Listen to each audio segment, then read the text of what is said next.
É verdade. Eu tenho outra curiosidade, doutor Euderson. A questão do desodorante roll-on, dizem que também está associado, enfim, tem algum agrava ou estimula, enfim, tem alguma... As pessoas comentam que usar o desodorante roll-on, ele acaba que estimula o câncer, enfim. Isso é lenda ou é realidade? Não, pode ser utilizado, sim. É que esse desodorante, ele contém alguns componentes que muitas vezes obstruem os poros, né? Quando você passa o desodorante na região axilar, ele obstrui os poros e tem alguns componentes metálicos que dificultam ou podem, digamos, simular alguma lesão na região axilar. Basicamente é isso. O que nós temos de importante nos chamados fatores de risco, porque quando você analisa uma paciente, você faz algumas perguntas para ela em relação ao potencial que ela apresenta para desenvolver câncer de mama. Exemplo. Muito bem, a senhora tem que idade? Eu tenho 60 anos. Essa tem um risco maior de que ter uma de 40. Teve filhos? Não, nunca engravidei. Isso já é um fator de risco. É um fator de risco.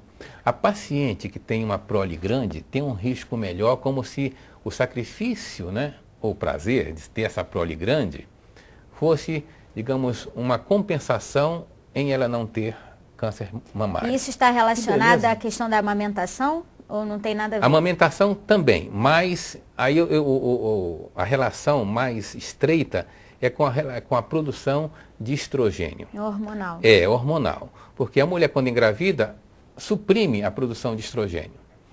E se ela engravida muitas vezes, essa supressão é muito grande, né? Por várias gestações.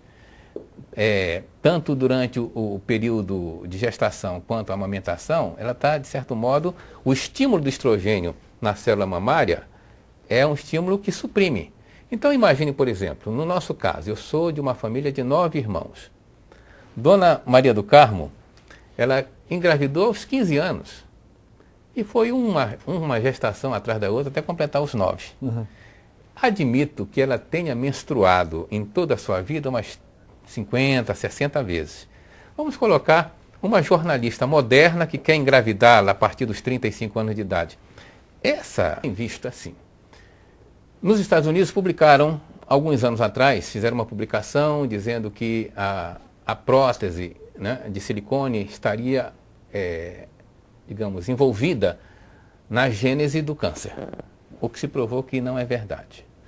Muitos trabalhos não constataram essa informação e a impressão que nos deu é que uma empresa estava querendo ganhar mercado e justificou dessa forma a não utilização de um determinado tipo de prótese. Isso aí acontece nesses países, né? Então, a princípio, não tem que ter essa preocupação. Pode utilizar. O que o silicone, a importância do silicone em relação ao câncer de mama é que ele dificulta o diagnóstico.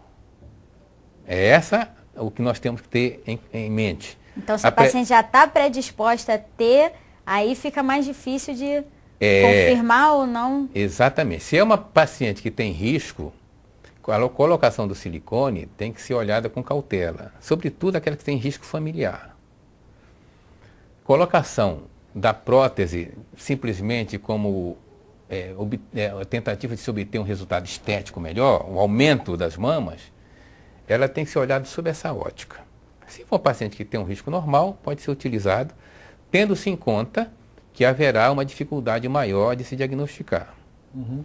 Aquelas pacientes que apresentam alto risco, sabe qual é a ideia hoje? É de você poder retirar o tecido mamário, o alto risco que eu digo, a história familiar, retirar o tecido mamário e colocar uma prótese. Aí sim, isso reduz, chama-se mastectomia redutora de risco. Aí reduz o risco porque você retira praticamente todo o universo de tecido, quase todo, não se retira todo não. Ainda sobra, essas pacientes, mais ou menos 1, 2% ainda irão apresentar câncer de mama. Quer dizer, mesmo assim, ela poderá apresentar. Mas teria essa indicação nos casos de história familiar. Do ponto de vista preventivo, doutor? Do ponto de vista preventivo. Olha, isso aí hoje é praticado no mundo inteiro. Pensou você retirar o tecido glandular todo para prevenir? No início o impacto foi muito grande em razão disso. Como é que você vai fazer uma mastectomia numa paciente sem que tenha alguma coisa? Baseado na possibilidade de. Mas hoje é uma realidade. E a cirurgia reparadora, enfim, nesse caso, em outros casos, enfim, recompõe-se a mama de uma maneira muito eficiente, não é? Hoje existem técnicas cirúrgicas, do ponto de vista da estética mamária. Se você recompõe, os cirurgiões plásticos fazem maravilhas hoje na recomposição. Fazem areola artificial, fazem mamilo também. E, de fato, às vezes, em determinadas situações, você fica perguntando qual é a mama original. Tão belo é o trabalho que eles fazem na restituição ou na recomposição da mama. Com retalho abdominal, com retalho cutâneo, isso aí eles são, de fato, verdadeiros artistas que esculpem a mama com extrema beleza. Bom, gente, infelizmente nosso programa está acabando e fica aqui essa lição da prevenção em todos os casos como sendo o mais eficiente na luta contra essa doença, né? Deputado João Pedro, muito obrigada pela presença mais uma vez. Doutora Oderson, muito obrigada pela sua presença. E se você quiser rever esse programa, basta acessar o nosso site, que é www.tvalerj.tv. TV Alerj, o canal do povo fluminense.